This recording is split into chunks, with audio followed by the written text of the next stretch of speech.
In November of 1992, recently engaged 31-year-old Annette Herfkens was on a short flight from Ho Chi Minh City to Nha Trang, a seaside town and scuba diving hotspot on the south coast of Vietnam. What was meant to be a romantic 5-day vacation turned out to be a disaster, as she would become the sole survivor of Vietnamese Airlines Flight VN474. Fact: this catastrophe killed over 30 people, 6 crew members and 25 passengers, which tragically included her fiancé, Willem van der Pas. Before the flight, Annette and Willem hadn't seen each other in over 3 months, which was the longest they'd been apart in over 13 years of being together. Willem had recently relocated to Vietnam for work, and Annette, who was working in Madrid, took time off to visit him. He organized the trip as a chance to reconnect in paradise. The flight, which was only meant to take an hour, made Annette feel anxious and claustrophobic as soon as she got on the plane. And can you argue with her? Even the most seasoned traveler would feel nervous on board the small, cramped 16-year-old Soviet-made aircraft. Unfortunately, her uneasiness was warranted. After 50 minutes above the mountainous Vietnamese jungle, the plane dropped. Annette recalls her last words to Willem were, "Of course this shitty toy plane drops like this."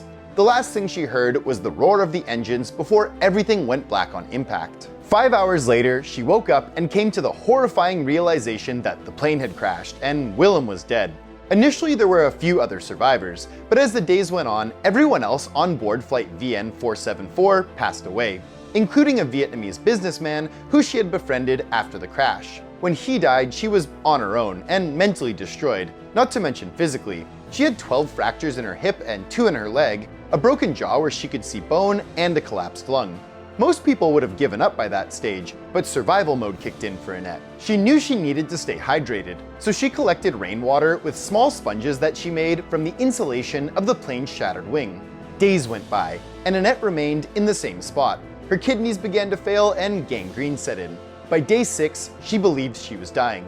She remembers looking at the dead Vietnamese businessman at one point and thinking of the famous story of crash survivors in the Andes Mountains who were forced to eat their fellow victims in 1972.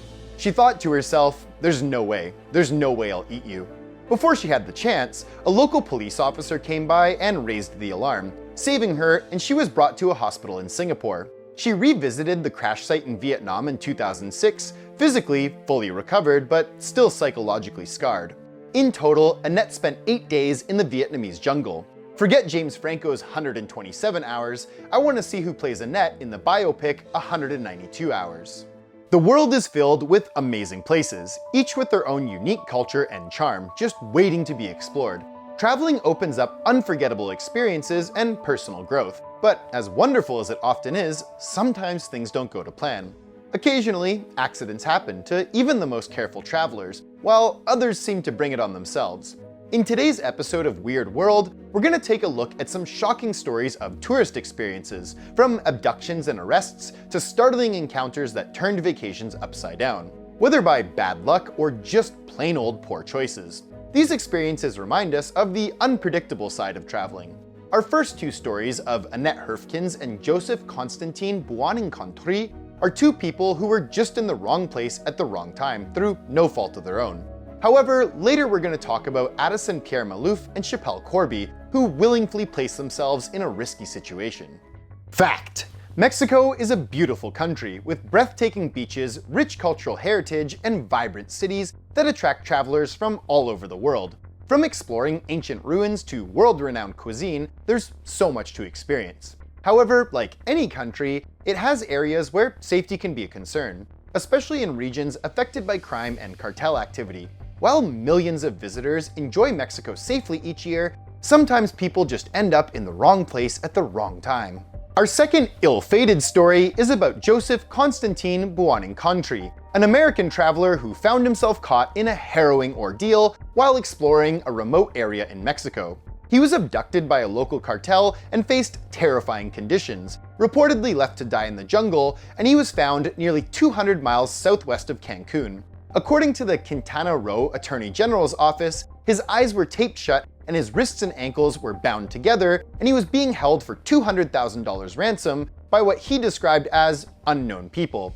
Fortunately, after a tense period, he was rescued, but not without severe psychological and physical scars. The presence of these drug cartels has made certain areas in Mexico highly dangerous, often leading to violent confrontations. Mexico faces significant danger from the presence of these powerful trading groups, which wield considerable influence over the local communities and even parts of the government. These cartels, such as the Sinaloa and Jalisco New Generation cartels, are known for their violent tactics, including kidnappings, assassinations, and turf wars, that put the lives of civilians, journalists, tourists, and government officials at risk. Entire regions are often plagued by clashes between rival groups vying for control over lucrative trading routes. Efforts to combat cartel influence have been met with mixed success, as corruption and threats against officials have undermined the government's initiatives. As a result, Mexico's struggles with cartel violence have created a precarious environment for many, complicating the daily lives of residents and those who travel through the areas controlled by these dangerous organizations. Mexico is a gorgeous country and everyone should go visit it, but tourists also should exercise caution and remain aware of their surroundings to avoid becoming collateral damage in the ongoing turf wars. Fact: Haiti has been grappling with a deepening political crisis marked by rampant gang violence, political instability, and widespread poverty. In recent years, gangs have increasingly filled a power vacuum left by a weakened government, leading to a surge in kidnappings and violence. However, it's undeniable that being reckless will only increase the chances of a vacation you're gonna want to forget. Addison Pierre Maalouf, also known as Your Fellow Arab, is a popular travel content creator known for pushing boundaries, and has built his platform by taking viewers to some of the world's most dangerous places, often overlooking the inherent risks. And his trip to Haiti was no exception. Seeking to showcase the beauty and culture of a country marked by instability, he ventured into areas controlled by gangs, territories where even the locals tread cautiously. As might be expected in such a setting, things took a turn for the worst. Maalouf and his friend Sean were abducted by armed gang members in Port-au-Prince, taken to a cement compound lined with barbed wire, and faced with the notorious gang leader Lanmo Sanju, who's wanted by the FBI. The kidnappers demanded a $600,000 ransom, underscoring the dangerous environment he'd entered. In an attempt to negotiate, Maalouf explained his work, and showed his previous videos and shared his interest in interviewing the gang leader. He and Sean surrendered their phones and $3,500 cash, but were still moved to another camp where the captors seemed amused by their situation. They were asked to dance around and joke, and Sean was even made to play bartender, another way of asserting control. After being held for 17 days, Maalouf and Sean were released after paying a $50,000 ransom. Haiti's political situation, strained since the assassination of President Jovenel Moïse in 2021, has only fueled gang dominance in certain areas. In regions like these, even well-meaning visitors are exposed to a high level of risk. As the security situation deteriorates and foreign aid dwindles, it's a stark reminder of what can happen when travelers willingly step into unstable territory. Fact: Bringing marijuana into any country is an incredibly stupid idea, but Indonesia's drug laws are some of the strictest in the world. Indonesia enforces a zero-tolerance policy on narcotics, with severe penalties for even small amounts, ranging from long prison sentences to steep fines to, in extreme cases, the death penalty. Foreigners are held to the same standards as locals, and many tourists have faced harsh consequences under these laws.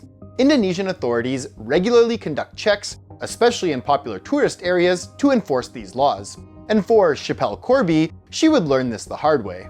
In 2004, Corby was arrested in Bali with 9 pounds of marijuana in her bag, arriving for a 2-week vacation. Convicted in 2005, she received a 20-year prison sentence, which was later reduced, and she was paroled in 2014 and returned to Australia in 2017. Her case captivated Australia, with hundreds of thousands watching as she awaited her verdict. The Sydney Morning Herald likened the media frenzy around her trial to the O.J. Simpson case, with her story inspiring an HBO documentary, free Schapelle t-shirts, and even calls for a Bali tourism boycott. Corby's ordeal fueled diplomatic tensions between Indonesia and Australia, and even coined the slang term Schapelled, meaning brutally screwed over. She always maintained her innocence, which may explain her case's enduring public interest. Her face became a fixture on magazines and tabloids, with this feeding Australians' shared anxieties about travel to Bali. And some of the support for Corby took on a nationalistic and even racist tone.